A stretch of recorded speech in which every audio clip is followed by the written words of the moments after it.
Today's podcast, we're joined by Dr. Amanda Brown, who works in HMP Bronzefield. Thank you for joining us, Amanda. Pleasure. Thank you for inviting me. And also Liv. Hello. Hi, Liv. Hi. Amanda, thank you for coming in today. I'd like to start really about learning about how you started in medicine.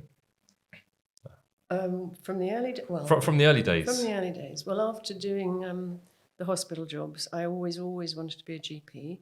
So I did my 3-year GP training, and then back in 1984, I started with a practice in Amersham as a GP and absolutely loved it. And then it all got a little bit complicated, but I ended up setting up my own practice in Little Chalfont. And over the next just under 20 years, spent very, very many happy years building up that practice, loving what I did, and struggling a little bit to keep up with the government changes all the time until finally in 2004, the government changed the GP contract yet again, and it was clear it was all going to be it was going to be target driven. They were introducing things called QOF, Quality Outcome Framework Points, which meant, I think, I couldn't bear to even think what it really meant, but as far as I know, it was that if every time a patient came in upset because the cat had died and was a bit depressed and wanted a little chat, if I didn't then check their blood pressure, ask about smoking, do they drink too, etc., gather information on those patients and hit the targets, I wouldn't be earning enough money. Or it was, in simple terms, the way I would have to practice medicine would change out of all recognition. And I thought, I can't do that. I might not earn much money, but I can't change the way I work after 20 years. And I felt my patients knew me far too well. You know, they'd see through them. What on earth's going on, you know? Anyway, I think it was on the 9th of March, on a Monday, we had our usual meeting with my two partners, trying to get ready for this new start on the 1st of April, when my partners said to me, and they were young in fairness and needed to earn as much as they could, said to me that if I didn't pull my weight financially, they'd resent me. And with that one sentence, and I can almost still feel almost a stab in my chest, I thought, I cannot work for people that are going to judge me as to how much money I'm going to earn. And I also knew that I couldn't ever live up to their expectations. I knew I wouldn't be able to. And I thought, and I can't live with resentment. One sentence that ended my life as a GP, as I knew and loved it. And with that sentence, I stood up and walked out of that meeting and felt like the end of the world had happened. Because normally I'm quite cautious and I don't like to make rash decisions. And that was my future, it was my pension, it was everything. But anyway, that was that.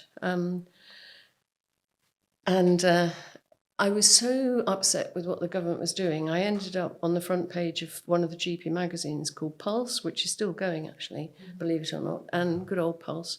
So there was me on the front page of Pulse.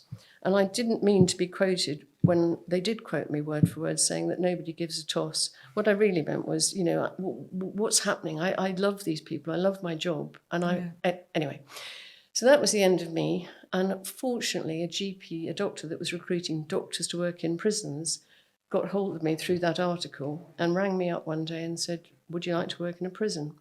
And I sort of nearly fell through the floor and thought, well, I didn't know doctors. I literally didn't even occur to me that doctors worked in prisons. But I thought, yeah, let's give that one a go. And that was the beginning of 17 years of an amazing, very interesting 17 years. Yeah. And I suppose you said when you left, you felt like a knife. It's awful. Looking back now, how do you feel about your decision to leave your general practice to move into the prison system?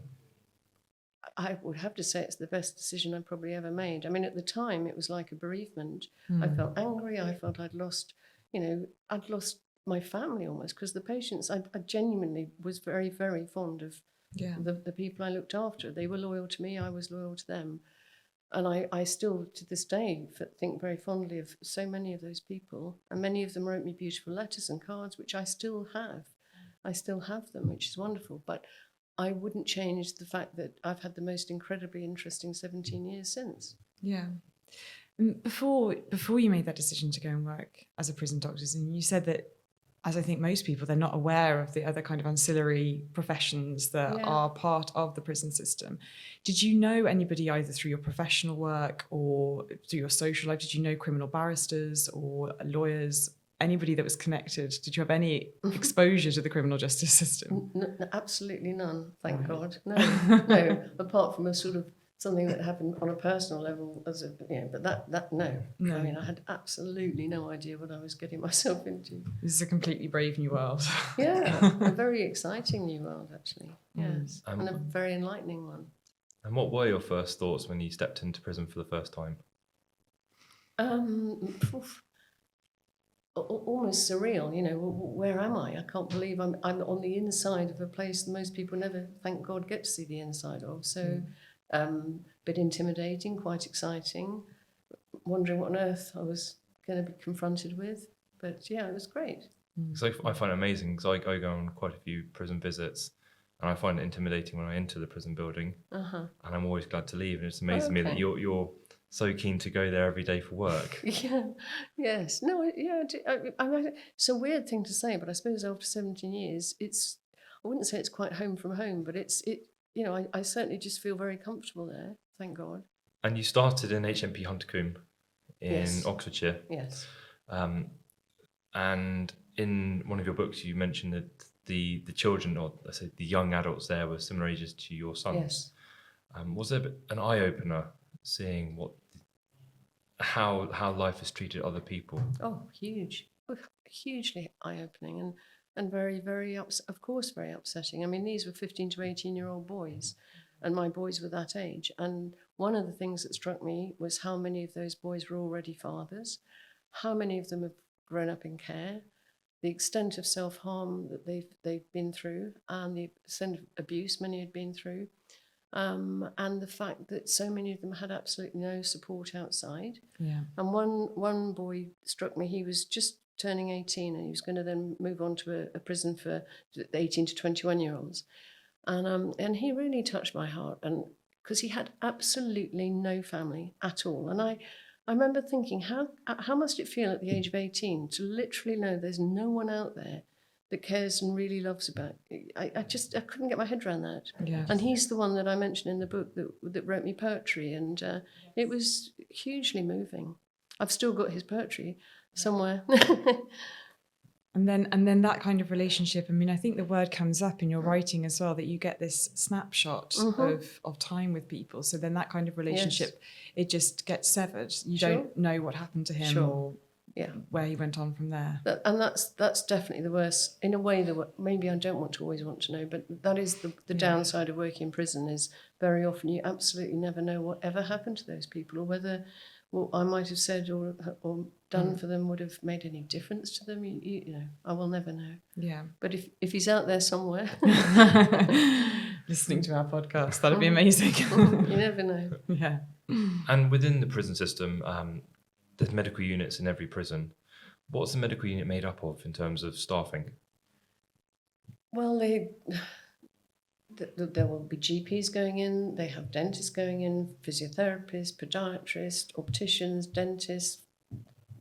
In the Young Offenders Institute, they had they have psychiatrists, of course, in every prison, but so pretty much everything you'd hope to expect. Mm-hmm. I was just going to ask a bit, or maybe we could start to talk a bit about the kind of breakdown of your day. So maybe there's a difference now that you're, maybe there's a difference between prisons, but just to kind of, to start with like an overall, like your working hours and the kind of structure of the day. Okay, well now I'm reaching quite an old age. I'm only really normally just doing a Wednesday and a Sunday. And on a Wednesday, I work with the substance misuse patients, people that are detoxing or stabilising from heroin and on methadone, and detoxing from alcohol and all sorts of other drugs. So that working day for me starts, I get there usually about 7 o'clock in the morning and log on to the computer and go through a big list of prescriptions that I have to rewrite and review, and the nurses and other medical staff can add names onto the ledger. So I work through that, and then usually about 9 o'clock, before COVID, used to enjoy seeing the women face to face and really getting to know them. since COVID, unfortunately, I don't really enjoy it as much. I now have to phone the patients, Right. which is nothing like as pleasant. But anyway, so I phone the patients and we talk about the medication they need or whatever issues they have. And that working day for me, I start at 7 and leave at 5. So, but on a Sunday, I do mainly general practice. And it's meant to be sort of urgence on the day on a Sunday, but it's turned into like a bit of a marathon now on a Sunday, because there's so many complicated women in there that need time. They don't need just 10 minutes. So I struggle with that, because officially I'm meant to have 10 minutes with each patient, but I can't do that. You know, I'm normally more like 20, 25 minutes with each of them. And so, so I do a Sunday. Usually get there about 8 in the morning and leave anything between 2 and 3 in the afternoon. Mm-hmm.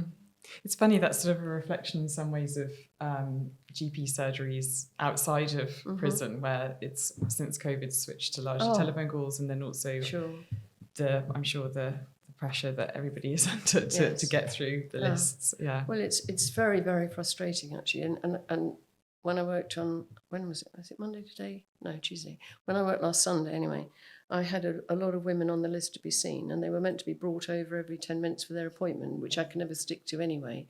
And at 10 to 11, 5 patients all arrived at the same time, because there weren't enough prison staff to bring the patients over for their appointments. And that's, I find, very, very stressful, because suddenly there's a waiting room full of prisoners, prison staff, you know, all wanting to get back and get on with their day. And I'm then trying to do the best I can, and it's quite stressful. It's interesting you say about the number of prison staff, because when a prisoner's taken to hospital, they must have to go there with prison officers. Does that impact the treatment that you can give if you need to send someone to hospital and more staff need to go? It doesn't impact my work as such, but it puts huge pressure on the prison. I mean, I say there were times in Wormwood Scrubs I was made to feel really, really bad if I wanted a prisoner to go to hospital. Almost the guilt trip, you know, do you really need to send this patient? Because do you realise, I mean, this is a sort of, they'd almost sort of stand over me and look down on me as well, and I'm looking up thinking, oh, sorry, officer. but they would say, well, you know, I'll have to close down E-Wing if they go out, because there won't be enough staff to man the air association time, etc. So it's, you know, those times have been horrible. But now with where I am, if somebody needs to go out, I just tell the prison and they sort it out, thank God, But it impacts on how the other officers are left to deal with the work they have. And what kind of relationship do you have with the officers? Very, very good, thank God. I hope. I mean, if they're listening, think, no, silly old so-and-so. But no, I know they're lovely, really lovely. Yeah. I'm trying to think if anybody isn't, but on the whole, no, delightful. Yeah, I mean, it's a nice feeling that I'm part of. We're all trying to do the same thing and basically help the people we're looking after. It's certainly, I think, to me, I think both of us comes across in your writing, in your books as well. There seems to be quite a different atmosphere in the men's and women's prisons, and I wondered this anyways when I was reading it, that, as James pointed out, the difference between prison staff and healthcare staff, and whether that's something that the prisoners themselves pick up on or notice. I mean, I enjoy the prison staff. I feel they're on my side, that the staff are on my side. Absolutely. We're just doing different jobs. I mean, for example, the officers can't access the medical records. I can't access the prison records. So, I'm not employed by the prison, whereas the prison officers are obviously all employed by the prison. So it's, I just do what I do and try and get on with most people, really, because I don't think you gain many friends by being too nasty to people. So it's sort of, we all try and help each other. And not being able to look at the criminal records and what each inmate's in for, resident's in for, when they tell you, does that change the way you treat them? No. I mean, again, certainly in Bronzefield now, one of the routine questions when they come into prison, on the little template that we go through with the questions, one of them is, what have you been charged with? That didn't happen. That doesn't always happen in other prisons I've worked in, but in that prison it does. And I'm sometimes shocked when I see what they're in for, but actually often then I hear a bit more about what they've been charged with, and that can be pretty shocking as well. But it doesn't stop how I treat them. It might upset me inwardly, certain crimes, have, are very, very, very distressing to imagine. So, but I can't let it affect how I treat that person.